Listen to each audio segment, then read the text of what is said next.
Put your hands together for Michael Jr.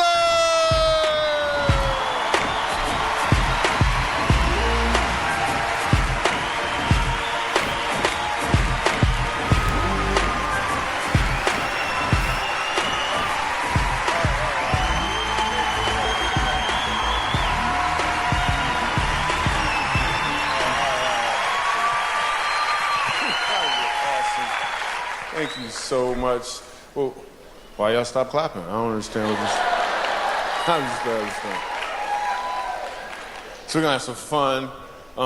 My name is Michael Jr. I'm gonna do some jokes.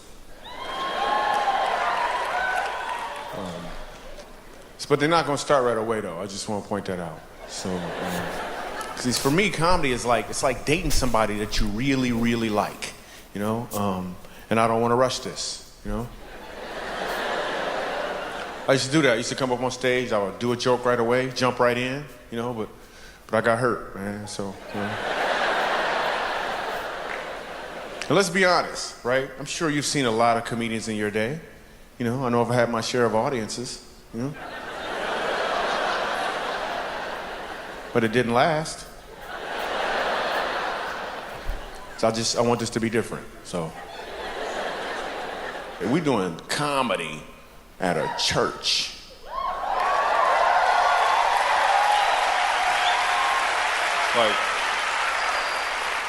Like how's this gonna work out, really? I mean, some people are like, I just came to see this thing explode. What's so amazing about doing comedy at church, when I was a kid, laughing at church was illegal.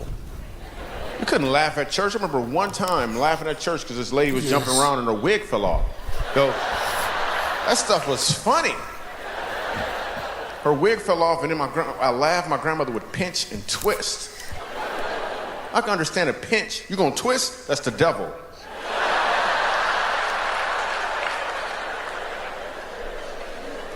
Church was the worst. Oh my goodness. Church lasts like 6 hours.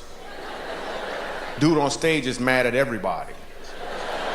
I can't figure out why he's so angry. 7 years old, I figured out why he was so angry. He was angry because he had some phlegm caught in his throat. So at the end of every sentence, he'd try to get it out. He'd be like, the Lord said, act like you. I'm like, Grandma, he need to gargle, Grandma. I'm 7 years old, man. Church lasts 6 hours, too. Then we go in the basement and eat a sandwich and come back up. I'm like, what was that, a halftime or something? Actually, I'm gonna be real with you. There's enough black people here. It was always chicken. Why we always gotta eat chicken? Every single time. I know, I had to tell them. I'm sorry, we at church, you know? And tuna. At the end of church, they would ask us, they'd always be like, so you wanna go, after this, we all gonna go to the sister church. I don't even like the brother church. One time I get to church, 7 years old, there's a dead body in the front. It's a funeral. Nobody explains that to a 7-year-old Michael Jr. I'm thinking that's how they roll. Like every 3 weeks or so, they bring a dead body in as an example or something.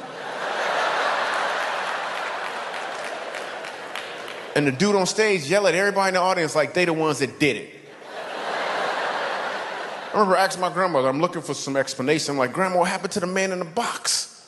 What happened to the man in the box? Her whole explanation was, he in a better place. I'm like, what kind of box did he live in before?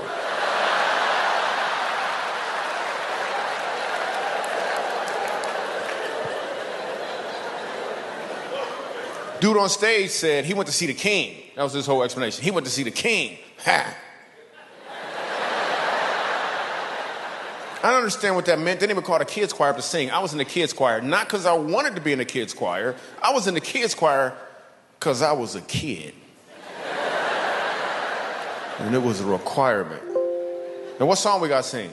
Soon and very soon, we are gonna see the king.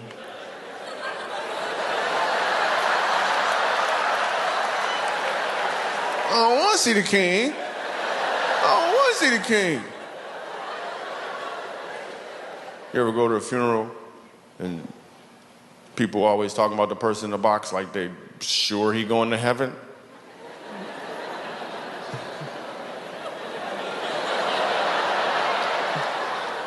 And then they tell you that, and then the people get up there, they always talking about him. And the last thing you know, like the dude stabbed 3 people and he never prayed one time in his life.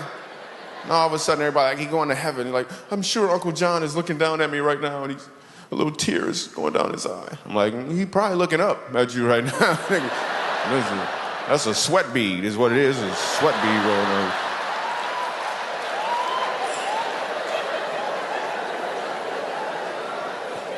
I just made that up right now. I just made that up.